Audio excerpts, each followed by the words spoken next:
The volunteers to kindly take their places so that the audiences can ask questions to our speakers for the session.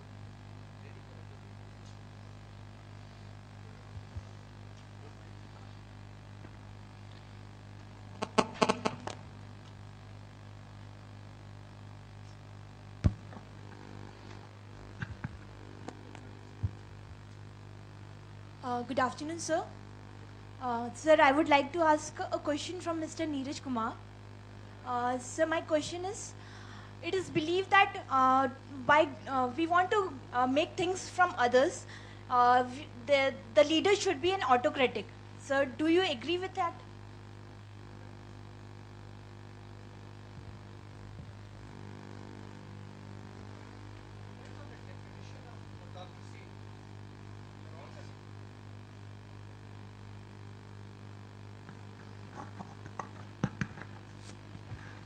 It depends on the definition of autocracy. If you believe that the autocracy is something like what you see in North Korea or Russia now, probably that's not the way to go. When you say autocratic is somebody who is strong in views, strong in belief, yeah, but he has an open mind and willing to listen to others as well. Because at any point in time when a problem may have different ways of looking at it and different resolutions, right? But autocracy, the way we understand in the books of political science, that I don't think usually works. Thank you, sir.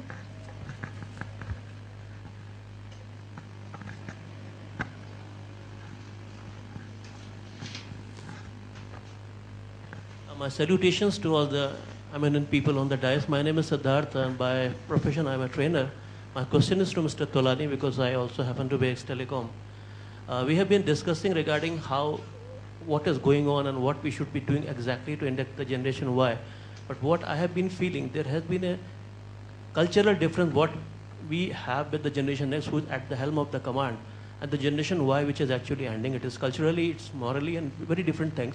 Can you put some light on it, how exactly we are dealing it with Idea Cellular, because especially the front line which comes and the zonal level and the above, there's a clear cultural difference because of the generation gap. Could you put some light on that, sir? Okay, thank you. Wow. Okay, thank you. That's an interesting question. So you're absolutely right. There is a generation gap, but I think it depends on the way you see it. Okay. So two things that we try and do in Idea Cellular. One is really follow the principle of living leadership moments. Okay, which means the days where you can command and there where you can dictate are gone. Okay, it's almost, if I have to exaggerate to make the point so that the point remains home, it is almost moving from autocratic leadership, as somebody said, or consensual leadership to servile leadership, right? You must consider yourself as somebody who serves the people, right? Now it's easier said than done, but once you start practicing it, it becomes a habit. So that's one of the things that we do, where we really reward and recognize people who live leadership moments through a concept that we have, which is called True Wins. So every Friday, right, we recognize people who have really gone out of their way and live leadership moments. Could be a customer service guy at the front desk. So that's one thing that we do. The second thing is embedded in our talent management program, like I said.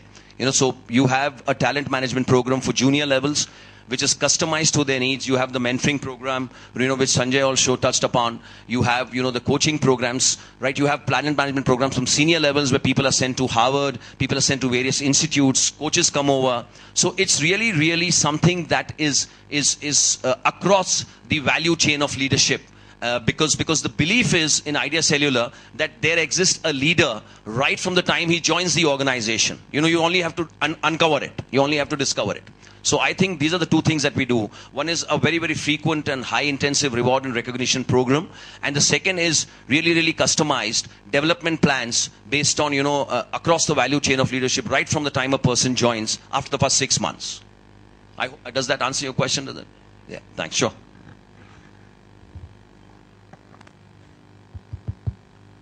Good morning. My name is Mayur and I am a student of IIM Indore. My question is directed to Poonam ma'am.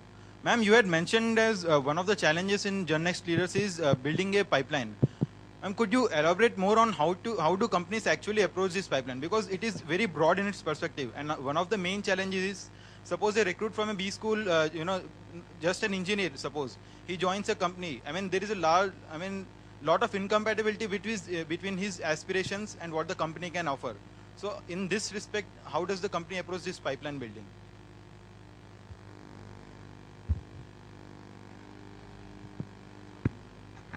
Okay. What we do it was in the second part of the presentation, but since my time was only 10 minutes, I did not dwell upon it.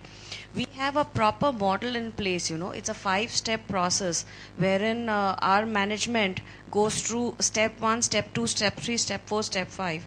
And we believe that obviously the first step, if there are 1,000 people who've gone through, step 2 will be 800, 600, and that's how the numbers grow. So that is the education part of it. In terms of what we are providing them as inputs to build up our leadership pipeline. Second, obviously, is assignments. You need to then, your identified pool of leaders, you need to give them those kind of challenging assignments, which is today not a problem for Larsen & Toubro, because we really are growing so rapidly. We are struggling for good people. Okay, so we have too many assignments to be given to people across the levels. So that's never a challenge for us. It's about the challenges for the individual. How does he cope up with that assignment? So while education is there, there's assignment, there is trials and stuff like that. Third part is aspirations. What you said about how do you meet the aspirations of people? No amount of money can ever meet the aspirations of people. I don't think anybody of us who's sitting here and who's earning a salary thinks that we are being paid enough. Okay, so aspirations are a combination of money, of the job that you're doing, the satisfaction that you're getting, and where do you see yourself in the future in that organization, or what value you're adding to yourself, if not in that organization, in some other organization. So that's how holistically we deal with it, and try to meet the expectations of people. We are not the best paymasters. I think the world knows it, but yet we do have great talent who have been with us for a number of years because of this entire approach that we take towards them.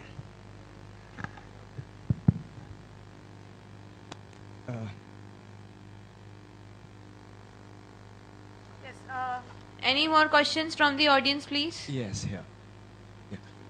The last. Please pass the mic. Good afternoon. I'm Jitesh Manwani, and we run a training company. It's majorly into soft skills. My question is to everyone. It's an open question. And the question goes like this. I was doing my MBA, and after that, obviously, I got an opportunity to sit in some interviews. And with leadership, so it's obviously, leadership question. So with leadership, you understand that there comes a lot of energy. There comes a lot of questions. That's a part and parcel of a leader, that he has to have questions. He has to be curious. He has to have a lot of energy.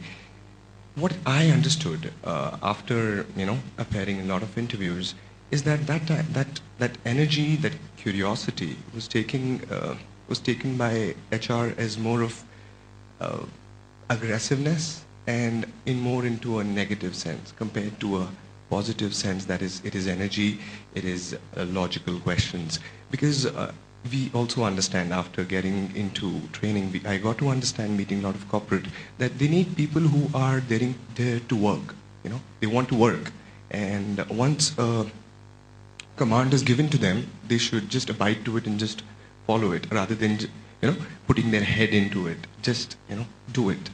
And as you grow up the ladder, you ask questions. So just I want to know about it.